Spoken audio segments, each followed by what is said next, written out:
Hiya, today we're going to be talking about soil quality, and the reason for this is because it's a really exciting day today because we are waiting on a digger being delivered, which we have hired because we are clearing an area of the land ready to put in a polytunnel which we have got on order. The polytunnel will be here in a few weeks, so we're starting to get ready for it now because we want to put it up as quickly as possible and start using it straight away. So we thought today would be a really good time to talk about soil quality. When Fraser bought this land 16 years ago, the soil quality was terrible. It was an agricultural field and the soil was just exhausted. So over the last 16 years, as a tree surgeon, he's been able to improve the soil by adding wood chip. And by adding this regularly, it's really helped to improve the soil quality because it breaks down and just makes a much finer soil than the clay that we have here naturally. However, we do want to improve it more, so we're going to be looking to use biochar to improve the quality further, and that's something that we're going to talk about today.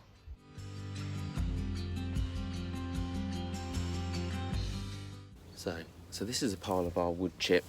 Hasn't been here very long. It's not rotten. It's no good to use. But look at the mushrooms that are growing in it, different sorts of mushrooms.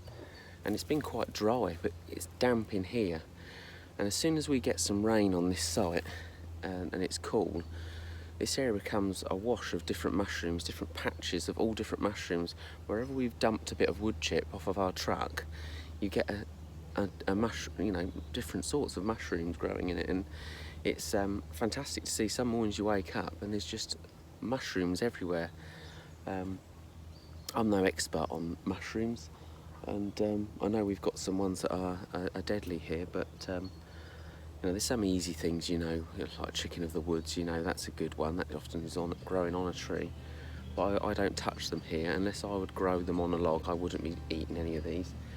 But it's interesting to see that these mushrooms are breaking it down and feeding off of this.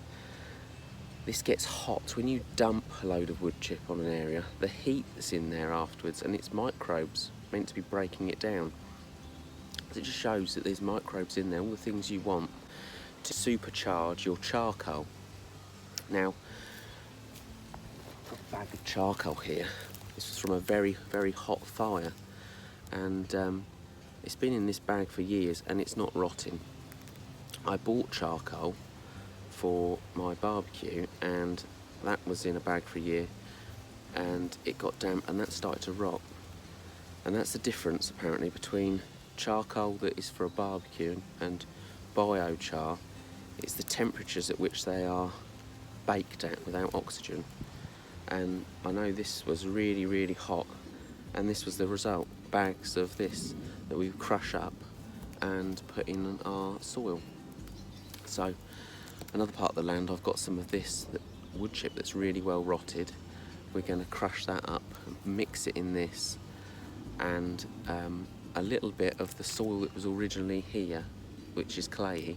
If you get a bit of that in, you get a decent consistency. You get a mix of something that's rotted, something that's has a little bit of clay in it because you don't want it to be too free of moisture.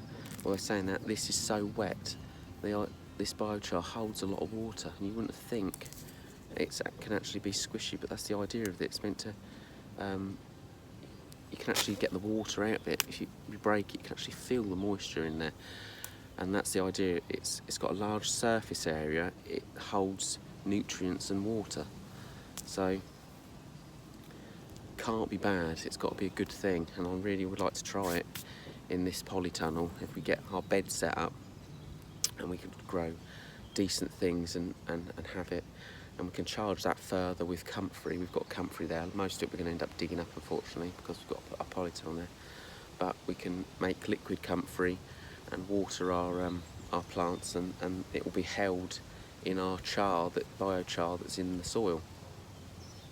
So that's the plan anyway. Getting enough soil is the problem. I've got quite a lot of areas where it's been spread out. We spread the wood chip across the land. I've also got a ditch to dig out, which seems to have some really good soil in it when we get the digger.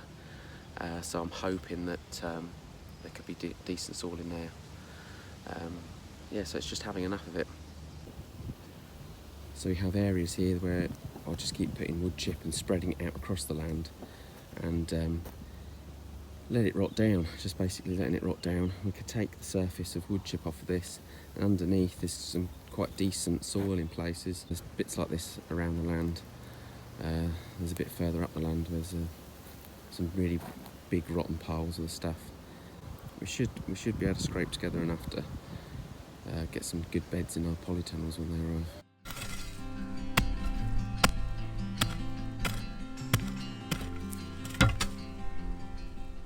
You don't have to go very far to see a few sticks in it. I don't want the sticks so much, but look at that. It's rich, it's wet, it's rich and it's wet, even though it's been so dry actually. It's been dry for quite a long while. We keep missing the rain here, we often do that. This area is the driest place in the country, apparently. And but this doesn't say it is, so. But that's what we want. If we get this, dig some of this up, crush this up, get something that's quite good.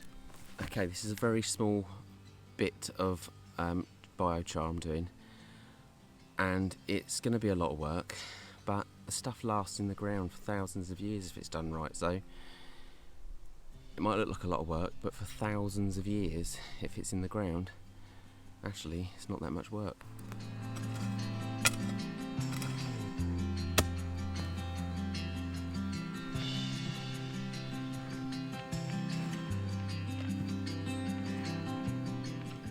Okay, so this is what we've got.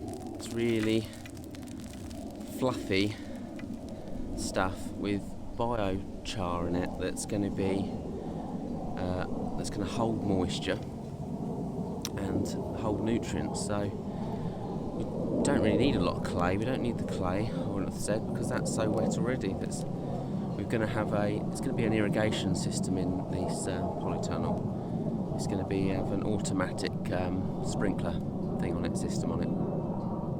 That's what it comes with, so we won't have to worry about that. As long as we've got the water, it should work fine. So that's as easy as that. Obviously, I'm not going to do all this by hand. I'm going to have a digger and get more soil off that way. And I should probably, rather than mess around mixing it as I go, I should just fork in the biochar into the bed of rotted wood chip, and that way I know how much biochar I've got, and I should just top it up every year.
So just a quick video this week, and I hope you enjoyed it.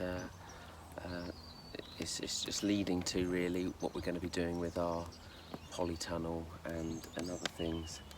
So how we're going to get our soil fertile in the polytunnel. So hopefully we'll see you again next time.